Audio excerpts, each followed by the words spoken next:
right, all right, all right. Welcome to another episode of You Can't Make This Shit Up. Yeah. This is your host, David Washington. I am your host, Joel Huxley.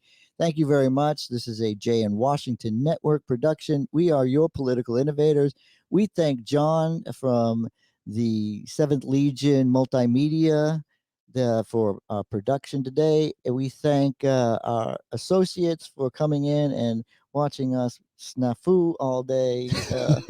Which we thank you again, John. I'll say thank you again for coming in and showing us how we could actually plug the plugs in and get this show on the road. John demonstrated how indispensable he is, or we did. so we appreciate John. It's an honor to be here with you today, David. Thank you very much. We're going to talk about. So we found Lloyd Austin's doctor's note.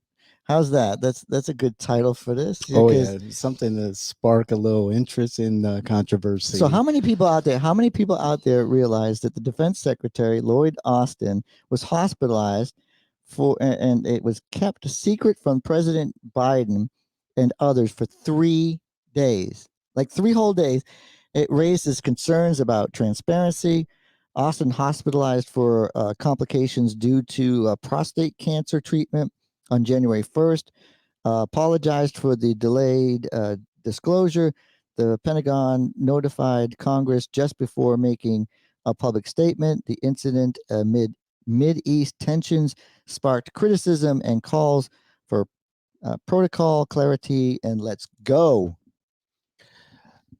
First of all, in regards to the prostate cancer issue, I know in the Black community that prostate cancer among Black men is hard to talk about, and prostate cancer has a higher incidence in the Black community, in Black men than other communities, and so there's this hesitancy for Black people to talk about medical issues historically, especially on so publicly, like for Secretary Austin. He has no trouble talking about changing the military sexuality and all these other programs. He has no problem talking about the fact that that's in his professional. He's not telling he's telling position, soldiers, but personally, it's a little bit difficult. Listen, however, given his level of authority in our government and his responsibility to the American people and to the president, this is unexcusable.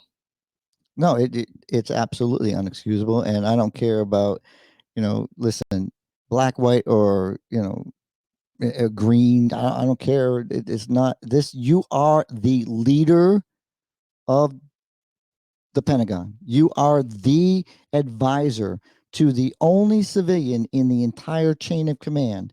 You take the Joint Chiefs of Staff information, you take all the branches of service, all that information. You are there to brief the President of the United States. You have deputies and everybody else.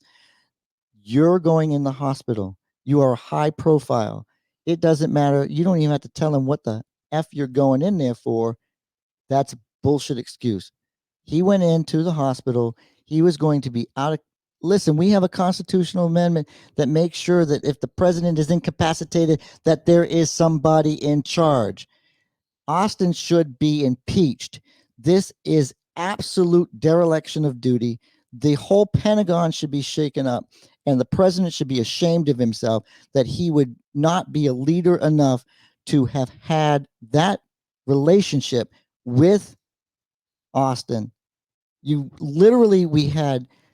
We had one Republican try to put a former soldier into this office and got all pushback from Democrats. Not one Democrat had a problem putting this individual former soldier in, and yet he blatantly disregards the President of the United States, the only person in the chain of command, and the Congress, who he's responsible to answer to. This is absolutely an example of poor leadership. Biden, shame on you. Austin, you should resign before you get impeached. If you're not impeached, you're shame on you. You are a disgrace to the uniform that you used to wear. Right. And with all respect to you as a military veteran, you know the protocols, and regardless of how you look at this is inexcusable. And heads do have to roll, and it would probably be appropriate for it would be appropriate for Secretary Austin to resign. There's a certain level of trust that I'm sure President Biden had in Secretary Austin that is now lost. And I just understand how with so many people that report to Secretary Austin did not take it upon themselves to kind of move this forward. I understand that the original surgery that um, Secretary Austin had for the prostate cancer um, was not reported immediately to the president. And so, with everything that's happening in the Middle East, everything that's happening with China, Taiwan, so forth and so on, Russia, the Ukraine, it's just mind boggling that uh, this was not reported to the president, if that's the fact. But to see David now, And it's something that should be immediately addressed and not just, yeah, let me step back for a second ignored. because of everything you just said there, right? Because I'm listening as you say it. That's the reason why, right? That's the reason they'll say was the reason why. We have so much tension in the Middle East. We have all this stuff right here. Right. So We didn't there's want to. We didn't know. everyone else is incompetent We under didn't. the leadership of the secretary. We No didn't want to show any weakness in our Pentagon. We didn't want to show any weakness in the president's government. So, bullshit, in other words, you just showed incompetence instead of incredible incompetence. you That's showed bullshit. incompetence instead of credibility, Life goes trust. on. That's why we have assistant secretary of defense. That's why we have other individuals in the chain of command to pick up the leadership if there is an issue with the leadership itself. That's why we have a vice president. That's why there's a cabinet. That's why there's a speaker of the house and so forth and so on. That's why there's a Pri- chain of command which you can speak to the as prime, a veteran. but prime example, David. I trust in your leadership, and there's a lot of stuff you do. You have a lot of stuff on your plate, but you're not going to turn around and when one of your clients or our clients has a need, turn around and say, "Hey, Joel, I don't quite know how to handle this one. I think this is more your court. Would you talk to the client about something?" Hmm. That's exactly what's going on here. There was nobody to turn to. There was nobody to turn to. There No, was nobody. no, no, No, no, no, you're no, right. no, no, no, You're yeah. absolutely right. Mm. There was plenty of people to turn to. There was a deputy. The deputy could have been is just as reliable as Austin, right? Just tell the president of the United States that your deputy is going to be in charge because you're going into the doctors and you're going to have surgery. Do you have to tell him? Probably don't even have to tell him what it is. He's going to be concerned. If he's a good person, he's going to be concerned. He's a Catholic. I mean, of course, he's going to put you in his prayer list or something. He might even get you. He might even give you a saint to worship. Not just me. Right, I'm being mean. right, but you know, I'm with you, David. I'm so disappointed in this. This is something that if it happened to a Republican president, the president would be, in the eviscerated. on the chopping block. But Right. because this is a progressive, more relaxed atmosphere, it's going to be forgiven, and it's unforgivable. It's unforgivable It's unforgettable, because those soldiers need to have right, leadership. and we hope that Secretary Lloyd Austin is doing better, and that the cancer is gone. It is a serious issue. We do want to make it clear that Oh, absolutely. prostate cancer and our health is more important than anything else. If you don't have your health, you don't have anything, and so we want to make it clear. We send our best to Secretary Austin.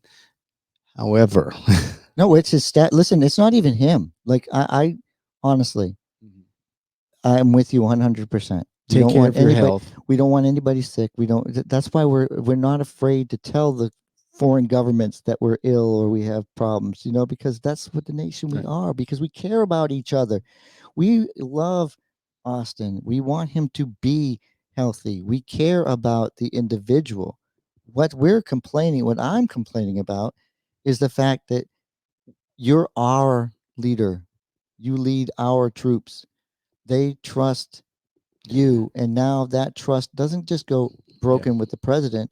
It's, can we trust the Secretary of Defense Basic functioning of to government. be there when we need him? If they're going to cover up, or they're going to, this is, A we basic care. function of government. Listen, David, I'm going to the doctor. I tell you, I go to the doctor. I tell you every Tuesday I have doctor's appointments because I'm trying to go through things. I'm not afraid to tell you. Am I afraid? Is it public disclosure that I need? No, but you're in a place where you need to keep people informed. So yes, I hope he does. I hope he gets well. I think cancer is is a terrible, terrible thing, but it's prostate cancer is more treatable now than it has ever been treatable in the past. And we wish you a strong and healthy recovery. Uh, President, you need to take a look at your cabinet. You need to find out how you can secure your borders, because I think you're being failed by the people around you. Um, and that's just my politics right there. But guys, if you're sick, if you need to remove yourself for a couple of days, we have somebody there that can help you out. Take care of yourselves. But David, thank you very much for that. John, is this will probably be our last broadcast recording today. But listen, I want to wish every single one of you a wonderful Martin Luther King Jr. Holiday, which I believe is our next one. And then, How are you celebrating? oh, I'm going to go do black things that day. No, listen, I had a person say that before. Listen, I am going to, for Martin Luther King Jr. Day, I am going to be celebrating by rereading Frederick Douglass's book. I'm halfway through it again. It's be my fourth read through it. So I believe that civil rights really started with Frederick Douglass, and uh, we wouldn't have Martin Luther King Jr. Spirit and everything if it weren't for leaders like that. Okay. Because I'm getting prepared for Black History Month also. Oh, mercy. Hey, like, share, please comment. We want to know what you think. Share your ideas. If there's topics that you want us to specifically talk about, we have no problem talking about it. We love engaging with our community. We're all across the major socials. So please comment, like, share, hit the notification button. We are your political innovators here at the Jay and Washington Network. Joel Hawksley, David Washington, John De Maria, 7th Legion Multimedia. We'll see you the next time.